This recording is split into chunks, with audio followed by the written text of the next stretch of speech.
Malabon Vice Mayor Edward Nolasco na namahagi ng relief goods sa mga pamilya na nasunugan diyan sa barangay Katmun, Malabon.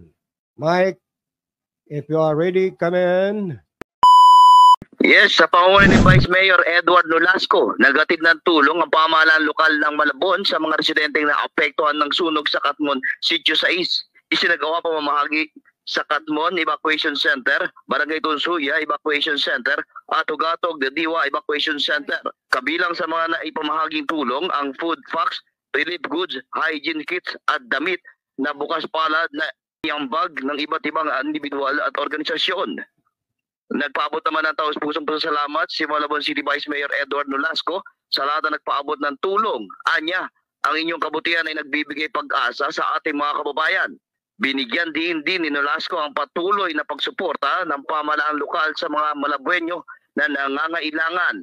Ang inisyatibong ito ay nagpapakita ng epektibo at taus-pusong naglilingkod na advokasya ni Vice Mayor Nolasco na naglayon magbigay ng serbisyong may malasakit, pagkakaisa at tunay na puso para sa bawat Malabueño.